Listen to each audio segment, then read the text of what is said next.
নমস্কার বন্ধুরা, কল্যাণীর রান্নাঘরের নতুন আরও একটা পর্বে আপনাদের সবাইকে স্বাগত।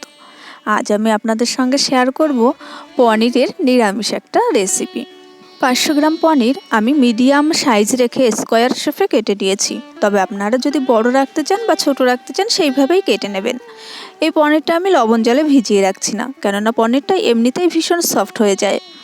আর যদি পনির একটু হার্ড টাইপের হয় তাহলে একটু লবণ জলে 10 মিনিট ভিজিয়ে রাখবেন, তারপরে পনিরটাকে রান্না করলে পনিরটা ভীষণ সফট হয়। তো পনিরটা আমি তেলে হালকা আঁচে একটু লালচে করে ভেজে নেব এবং অল্প অল্প পনির দিয়ে ভেজে নিতে হবে। পনির ভাজতে কিন্তু খুব বেশি সময় লাগে না, জাস্ট 2 থেকে 3 মিনিট একটু উল্টে পাল্টে ভেজে নিলেই পনিরের একটা গোল্ডেন ব্রাউন কালার চলে আসে। তো এইভাবেই পনিরগুলোকে ভেজে নিতে হবে। প্রথম ব্যাচের পনিরগুলো আমার ভাজা হয়ে গেছে, আবার একই রকমভাবে দ্বিতীয় ব্যাচের পনিরটা ভেজে নিচ্ছি। এরকম অল্প অল্প করে দিয়ে আমি 3 বারে পনিরগুলোকে ভেজে নিয়েছি। আমার এই চ্যানেলে যদি আপনি নতুন এসে থাকেন তাহলে চ্যানেলটা অবশ্যই সাবস্ক্রাইব করার অনুরোধ রইল। পাশে থাকা বেল আইকন অবশ্যই ক্লিক করে রাখবেন, যাতে আমি নতুন নতুন রেসিপি শেয়ার করার সঙ্গে সঙ্গে আপনারা নোটিফিকেশান পেয়ে যান। আর আমার পুরনো বন্ধুদের জানাই অসংখ্য ধন্যবাদ পাশে থাকার জন্য। যাই হোক, পনিরগুলো ভেজে নেওয়া হয়ে গেছে। সেই একই তেলে আমি কিছু আলু ভেজে নিচ্ছি। আলুগুলো ছোট ছোট টুকরো করে কেটে নিয়েছি, প্রায় স্কোয়ার শেপ নিয়ে। আলুর মধ্যে একটু লবণ আর হলুদ দিয়ে আলুটাকে ভেজে নিতে হবে।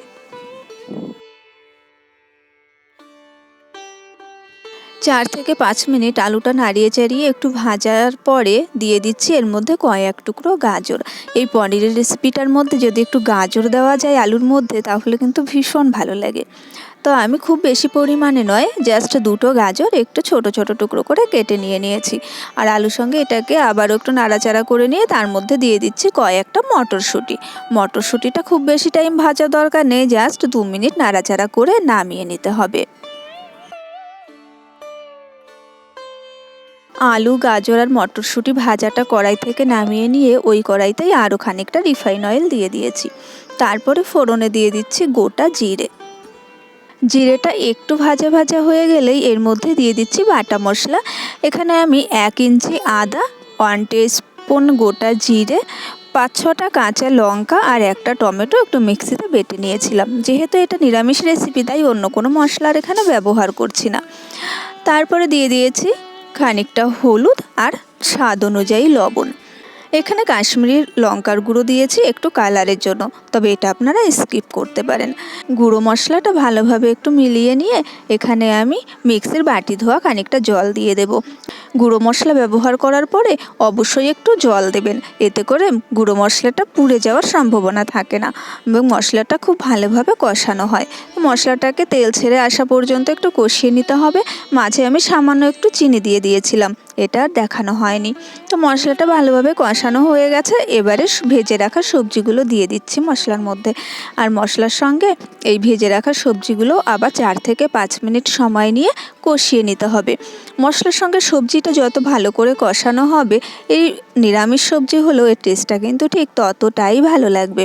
তাই 4-5 মিনিট সময় নিয়ে এটাকে কষিয়ে নিয়ে দিয়ে দিয়েছি গরম জল। রান্নায় অবশ্যই সবসময় গরম জল বা ফোটানো জল ব্যবহার করার চেষ্টা করবেন, এতে করে টেস্টটা বেশি ভালো হয়। জলটা দেওয়ার পরে আবার একটু নাড়াচাড়া করে ঢাকা চাপা দিয়ে রান্না হতে দেব 3 থেকে 4 মিনিট। আচ্ছা, ঢাকা চাপা দেওয়ার আগে 4টে কাঁচা লঙ্কা চিড়ে দিয়ে দিয়েছি, এতে করে ফ্লেভারটা খুব ভালো হয়। এবারে ঢাকা চাপা দিয়ে রান্না হতে দিচ্ছি 4 থেকে 5 মিনিট। মিনিট 5 বাদে ঢাকা চাপাটা খুলে নিচ্ছি। আর দেখুন অনেকটাই ফুটে উঠেছে এবং এই সময় কিন্তু আলু বা সমস্ত কিছু প্রায় 100% কুক হয়ে গেছে। একটু নাড়াচাড়া দিয়ে এবার ভেজে রাখা পনিরগুলো এর মধ্যে দিয়ে দিচ্ছি। পনির দেওয়ার পরে আর খুব বেশি জালের প্রয়োজন নেই। একটু নাড়াচাড়া করে আবারও ঢাকা চাপা দিয়ে জাস্ট 2 থেকে 2.5 মিনিট একটু ফুটিয়ে নিতে হবে।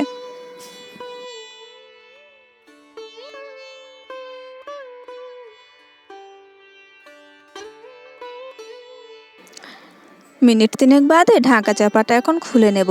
এখন কিন্তু পনিরের তরকারিটা একদমই রেডি হয়ে গেছে। তবে যে কোনো নিরামিষ তরকারিতে একটু গরম মশলা আর ঘি না দিলে কিন্তু একদমই ভালো লাগে না। তাই একটু গরম মশলা আর ঘি দিয়ে দিতে হবে। তার আগে একটু নাড়িয়ে চাড়িয়ে দেখে নিচ্ছি কতটা পরিমাণে গ্রেভি আছে। তবে একটু ঝোল ঝোল রেখেছি, আপনারা আরও একটু ঝোল কমিয়ে নিতে পারেন। তো এখন এর মধ্যে অ্যাড করে দেব একটু গুঁড়ো গরম মশলা আর খানিকটা গাওয়া ঘি। এতে করে কিন্তু সেন্টটা ভীষণ ভালো আসবে। আপনাদের যদি নতুন কোনো রেসিপি রিকোয়েস্ট থাকে তাহলে আমাকে অবশ্যই কমেন্ট করে জানাতে পারেন। আমি চেষ্টা করব সেই রেসিপি আপনাদের সঙ্গে শেয়ার করার নামসহ।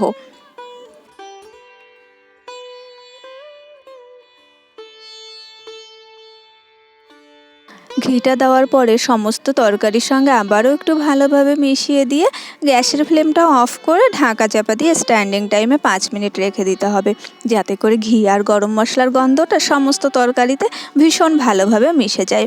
তারপরে পরিবেশন করে দিয়েছি গরম গরম ভাতের সঙ্গে, অন্য আরও সবজির সঙ্গে।